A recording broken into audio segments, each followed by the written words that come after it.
Election Day is tomorrow. The contests are set to be a bellwether for the current administration. Our Ed O'Keefe spoke with the leading candidate in the New York City mayor's race, Democrat Zohran Mamdani, and asked him about his message for President Trump.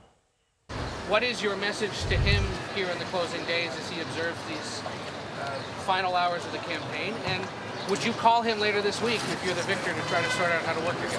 If he wants to actually deliver on the campaign he ran to deliver cheaper groceries and a lower cost of living, I am there and I am ready to have that conversation and work together towards that.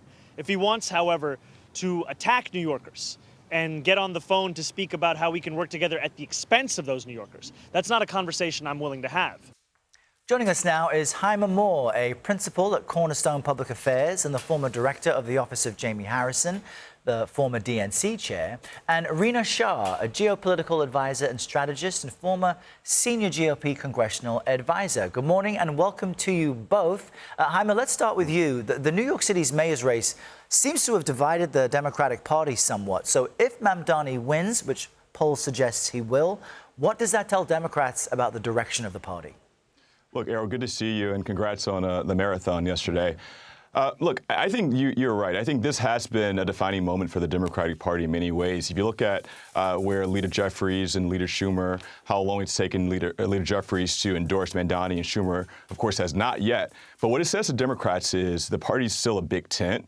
And when you look at what Mamdani's been saying over the last few months, it does mirror some things that AOC, Donald Trump, sort of those populists have said. And so what Democrats have got to realize is people are still hurting, costs are still too high.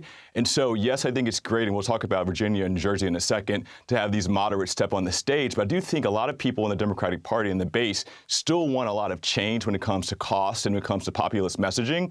And so the Democrats have got to make sure that as they're going out in 2026 and 2028, they're looking at the entire spectrum of the party, not just one part of the party. Yeah, Rina, let's talk about that a bit more, because cost of living is central in all of these races. We want to show Virginia Lieutenant Governor and current Republican gubernatorial candidate Winsome Earle-Sears speaking to our Nicole Killian about that yesterday. Listen.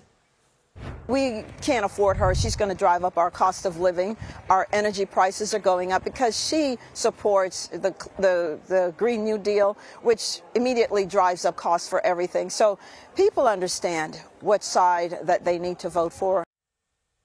So help our viewers understand how these elections may be a test of the Trump administration's policies.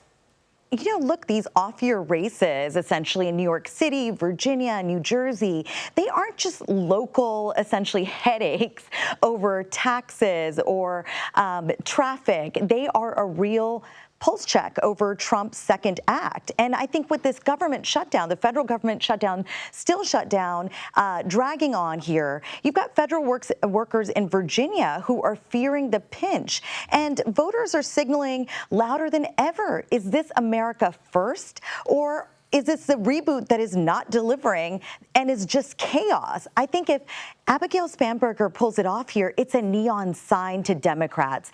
Moderates who talk economy and abortion rights can claw back the exurbs that Trump barely won in 2024. But for Republicans, a loss here screams midterm trap. That razor-thin House majority could evaporate if the shutdown fatigue turns out the anti-Trump independence.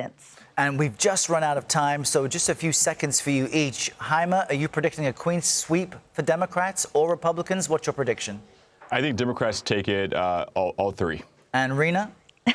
I think Democrats take Virginia and New York, but I think New Jersey will go to Republicans this time. All right, our viewers should stay close to see the results. I appreciate you both joining us this Monday. Thank you so much. Thank you.